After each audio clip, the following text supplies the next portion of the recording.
Hakim Washington menetapkan jaminan wanita sebesar $10 juta setelah dugaan perampokan kasino berubah jadi penyelidikan pembunuhan. Dan alasan yang dilaporkan kepada polisi mengapa peristiwa itu berubah menjadi mematikan benar-benar mengejutkan. Kami akan duduk bersama pengacara kriminal Sky Lazaro untuk memahami tragedi aneh ini. Dan apakah terdakwa punya peluang untuk lolos dari tuduhan pembunuhan jika dia membawa kasus ini ke pengadilan? Selamat datang di Sidebar dari Law and Crime. Saya Jesse Weber. Hotel Casino LNA adalah kompleks hiburan besar di reservasi Indian Cowlitz, Richfield, Washington. Tempat ini dekat Vancouver di Portland. Mereka menawarkan jackpot besar dan mengundang penyanyi serta komedian terkenal. Namun pada 5 Oktober, hotel dan kasino ini jadi tempat kejadian perkara.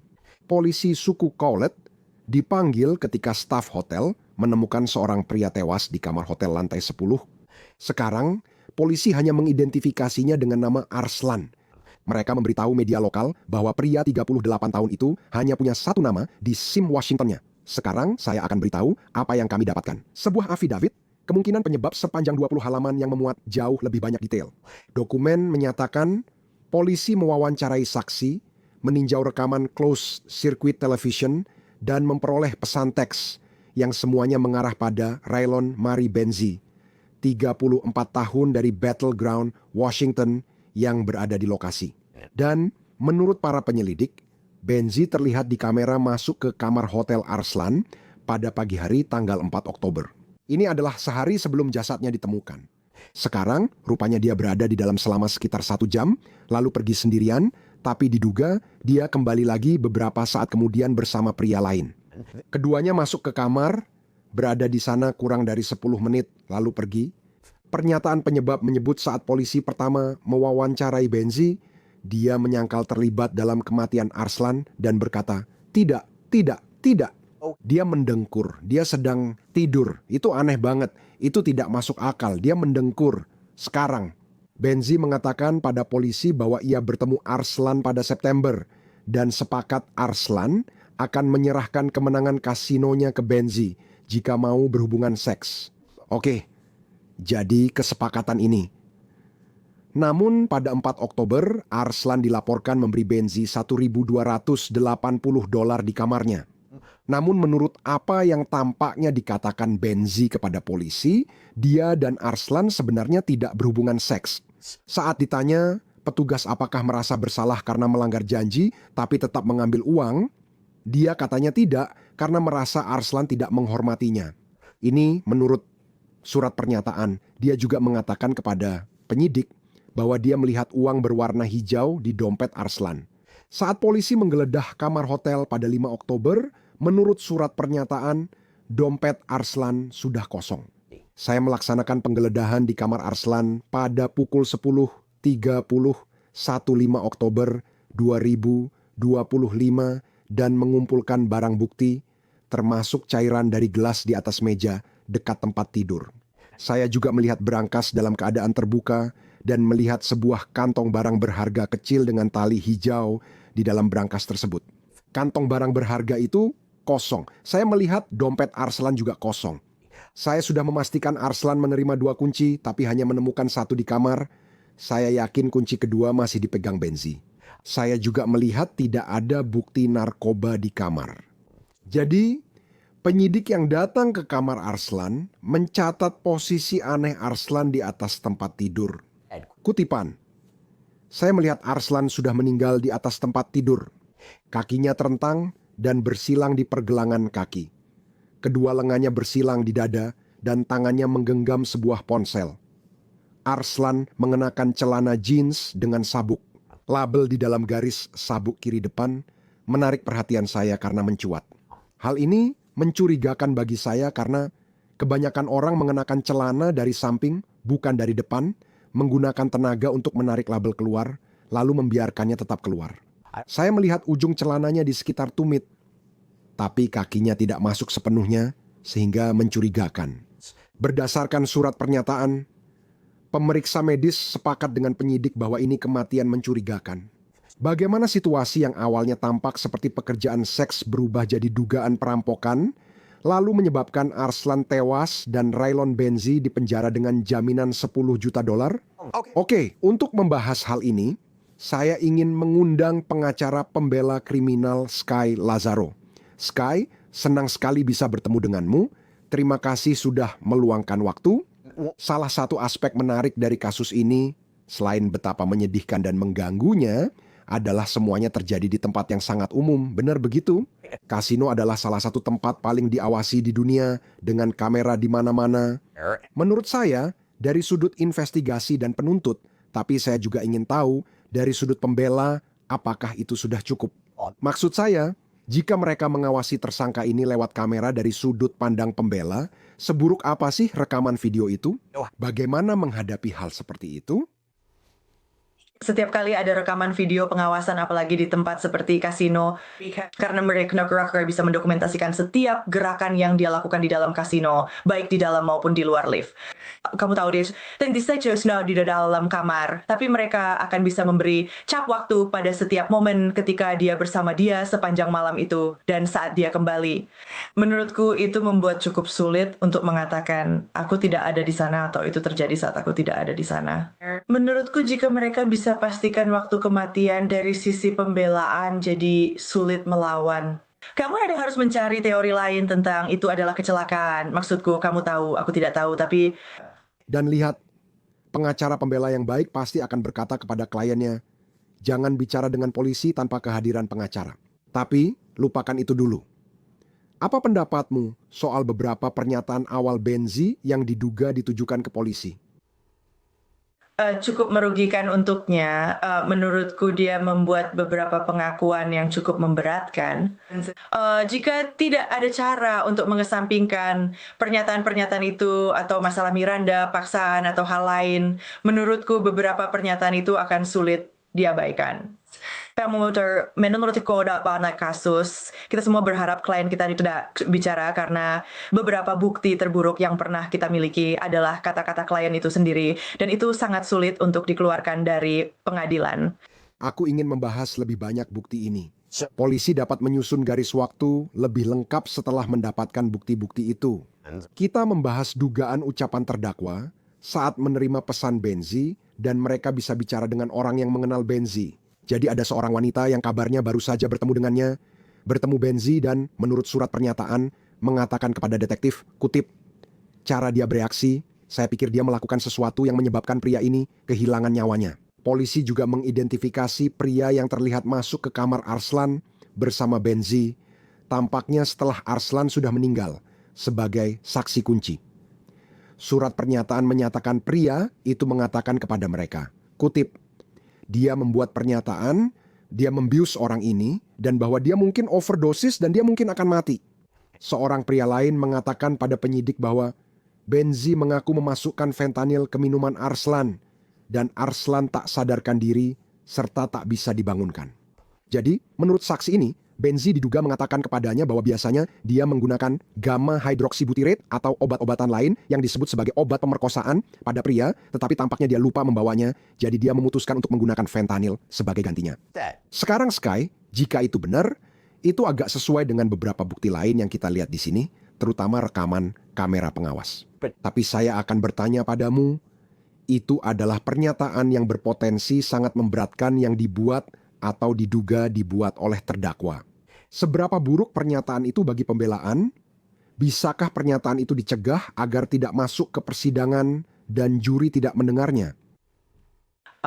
Sangat buruk, maksud saya faktanya fentanyl pertama-tama sangat mematikan bahkan dalam dosis yang sangat kecil dan jadi dia menggunakan fentanyl Birpika akan menggunakan sesuatu untuk membius orang meski hanya untuk merampok tetap bermasalah.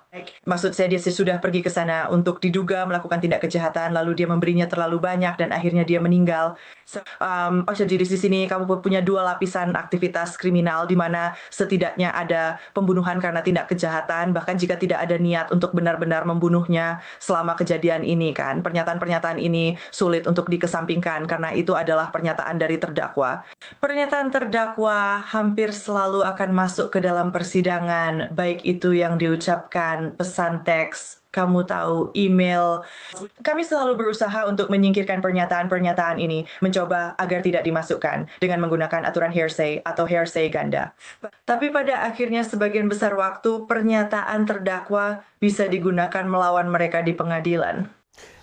Menurutmu, apakah seorang jaksa kemudian bisa memasukkan ke dalam bukti di persidangan jika pernyataan ini benar, semua dugaan kasus lain di mana dia menggunakan obat pemerkosa pada pria? Bahwa ini menjadi kasus yang bukan hanya tentang Arslan, tapi juga pola aktivitas lainnya? Apakah itu akan dianggap tidak relevan atau terlalu mempengaruhi penilaian? Pernyataan itu memang berat untuk dipikirkan. Apalagi yang mungkin diduga telah dia lakukan. Saya hampir bisa menjamin bahwa jaksa akan berusaha untuk memasukkan pernyataan apapun atau kejadian lain yang kita sebut sebagai tindakan buruk yang biasanya akan dikeluarkan. Dalam kasus tertentu ya, hal-hal itu bisa dimasukkan ke dalam persidangan pidana, terutama dalam kasus seperti ini, jika jaksa bisa membuktikannya. Dia pernah melakukan ini sebelumnya, dia punya pola bertemu dengan pria, membius mereka untuk merampok mereka, apapun itu. Dan pihak pembela ya akan berargumen seperti yang kamu katakan, bahwa itu terlalu memihak, kurang mirip, dan tindakan buruk seharusnya tidak dimasukkan. Seharusnya hanya membahas kejadian di sini. Namun saat dia mengatakan, pernah melakukan ini sebelumnya, seharusnya seperti biasanya, kecuali kali ini pria itu tewas. Ya, menurutku itu akan menjadi perjuangan berat bagi pihak pembela untuk mencegah hal itu masuk. Menurutku ada kemungkinan besar bahwa bukti itu bisa dimasukkan ke dalam persidangan ini. Dan yang juga mengejutkan adalah jika tuduhan-tuduhan ini benar, pada dasarnya dia memang tidak bisa menyimpan sendiri detail-detail tentang apa yang terjadi. Karena, biar saya tambahkan juga, polisi, mereka mendapatkan surat perintah penggeledahan untuk ponsel Benzi. Kita tahu, ponsel itu seperti barang bukti paling penting yang ada di luar sana. Pesan-pesan teks yang tercantum dalam surat pernyataan itu bisa dibilang tampak menunjukkan adanya perencanaan dan persiapan sebelumnya, setidaknya terkait dengan dugaan perampokan tersebut. Ada pesan untuk Derek yang isinya kutipan, tertawa, terbahak-bahak, gua mati, gua harus cari orang kaya buat dirampok, ngakak. Gua sebentar lagi diusir dari sini. Gua nggak bisa kayak gitu karena nggak punya rumah keluarga buat didatengin atau mobil karena mobil baru gua rusak total padahal baru dibeli. Jadi gua bingung, lo ada ide? Ada juga pesan ke Shay, di mana dia lagi-lagi membahas soal ngedrak seseorang dan mengambil uang mereka. Kutipannya, gue bosen dan gue udah usaha banget sama cowok ini, gue yakin dia punya 100.000 di rekening banknya sekarang. Dan Shay membalas, terus kenapa dia harus ngasih itu ke lo? Lalu Benzi katanya bilang, ketawa ngakak. Enggak, gue bakal kenalan dulu kasih obat supaya dia tidur lalu ambil uangnya. Jadi sekali lagi, balik lagi ke ada satu hal yang harus dikatakan. Oke, apa kata para saksi? Benar, apa yang mereka katakan? Apa yang mereka ingat? Apakah mereka kredibel? Pesan seperti itu. Pendapat? Pesan-pesan bahkan lebih sulit. Kamu benar, saat berbicara soal saksi, ya tentu tim pembela akan bertanya, siapa mereka, apakah kredibel, punya riwayat, bersekongkol, atau melakukan hal yang sama. Semua itu. Semua hal seperti itu yang bisa kami ajukan ke hadapan juri untuk mencoba mengatakan, hey, nah mereka berbohong, mereka mengada-ada, apapun itu. Ketika kamu memiliki kata-kata terdakwa dalam pesan teks yang tertulis, yang bisa kamu tunjukkan ke juri, itu adalah bukti yang cukup sulit untuk disangkal. Kamu tahu, kamu bisa bilang dia bercanda, kamu bisa bilang dia tidak serius. Fakta bahwa dia membicarakan alasan butuh uang, mencoba ini ke pria lain, dan benar-benar melakukannya, jadi bukti kuat.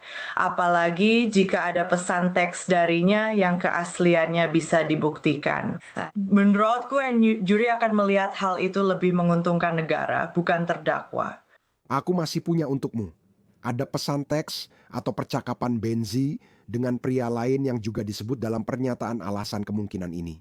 Dan Benzi diduga membahas perlunya obat-obatan untuk membuat Arslan, kutip, tidur.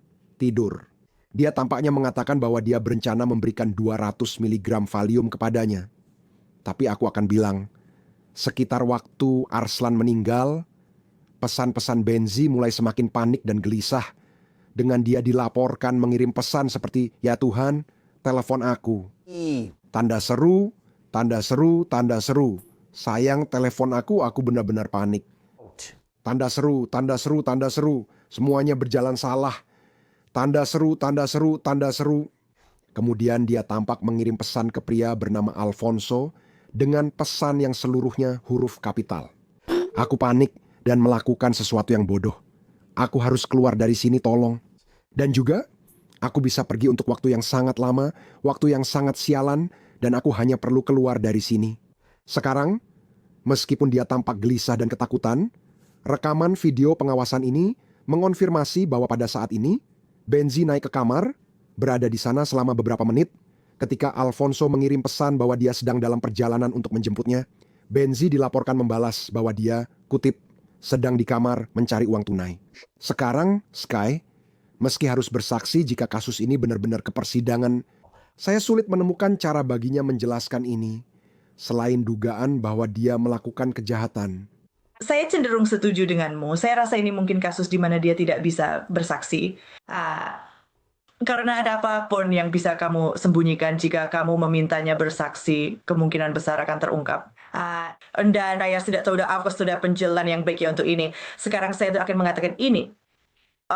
Ketika kita melihat pernyataan kemungkinan penyebab yang dikeluarkan oleh negara, itu selalu hanya akan mencakup hal-hal terbaik mereka.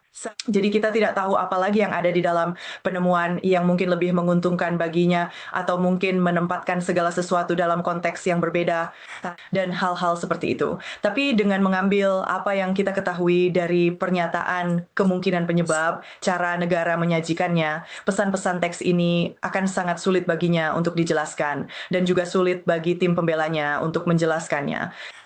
Namun demikian, seiring berjalannya proses penemuan, terkadang situasinya menjadi lebih baik, terkadang juga menjadi lebih buruk.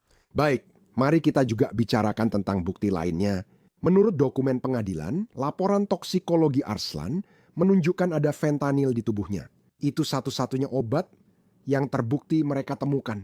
Surat perintah dikeluarkan untuk menangkap Benzi atas tuduhan pembunuhan tingkat 1, pembunuhan karena zat terlarang, meracuni minuman, perampokan tingkat 1, dan pencurian tingkat 2.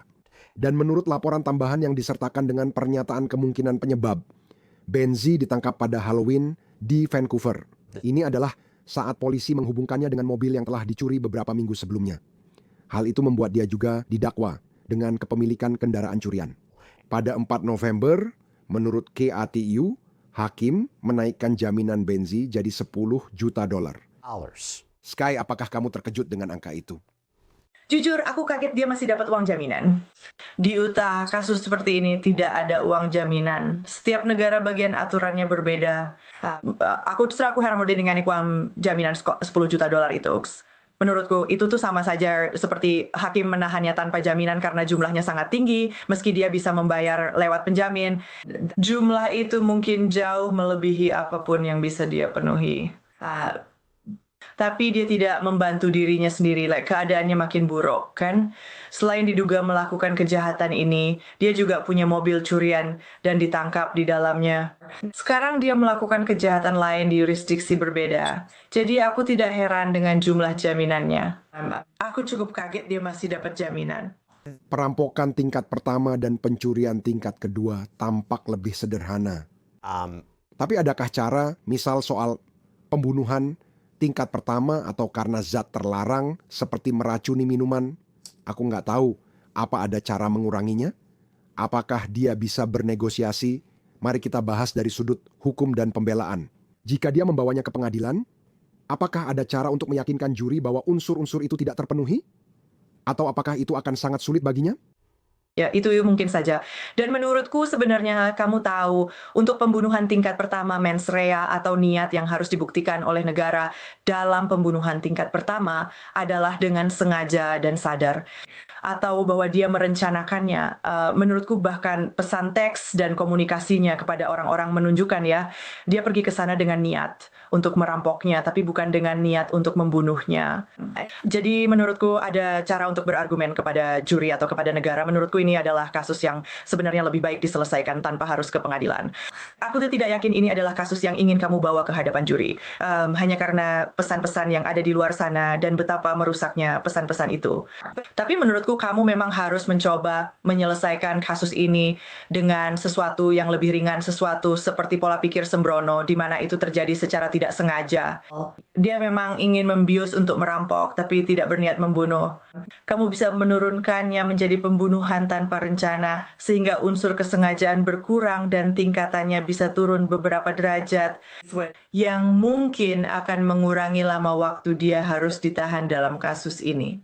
Satu hal yang ingin saya sebutkan, Sky, seperti yang sudah kamu katakan sebelumnya, dan saya tidak bisa 100% memastikan mana dari ini yang akan dihitung sebagai derajat pertama.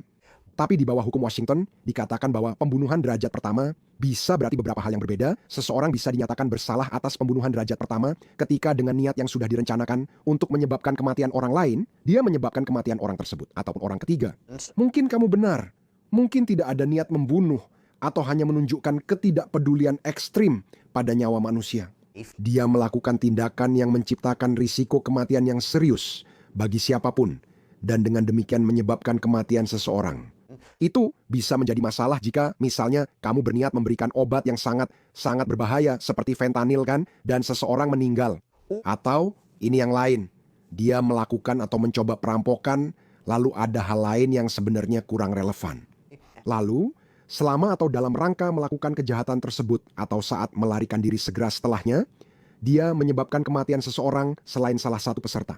Jadi itu aturan pembunuhan karena tindak pidana serta cara mereka menjeratnya. Sekarang saya melihat ini dan bilang pilihannya mungkin terbatas. Kamu benar dalam kasus itu. Untuk yang pertama, menurutku bisa saja berargumen tidak ada niat membunuh. Namun di dua poin lainnya kita membahas tindakan yang bisa atau akan menyebabkan kematian. Dia memberi mereka fentanyl, bukan gamma hydroxybutyrate, dan kita punya bukti dari pesan teks lalu merampok mereka.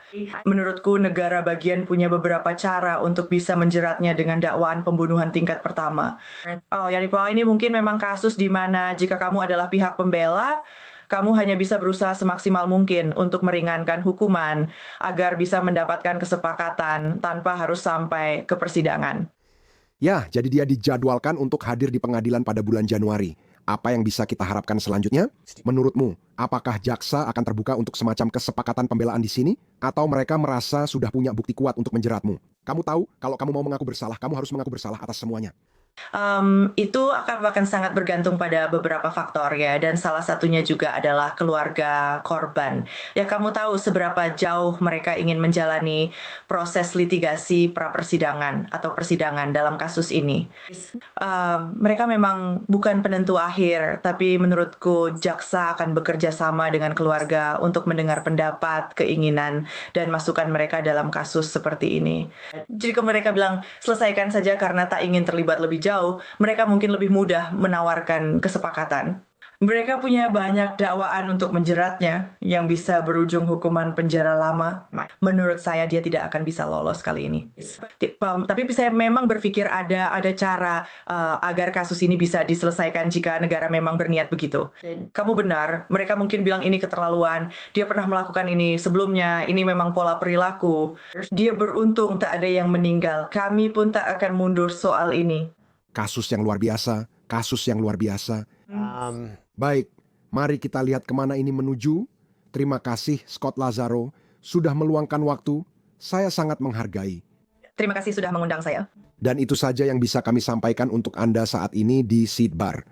Terima kasih banyak kepada semua yang sudah bergabung bersama kami. Dan seperti biasa, jangan lupa berlangganan di YouTube, Apple Podcasts, Spotify, atau dimanapun Anda mendengarkan podcast. Anda juga bisa mengikuti saya di X atau Instagram. Saya Jesse Weber, sampai jumpa lagi.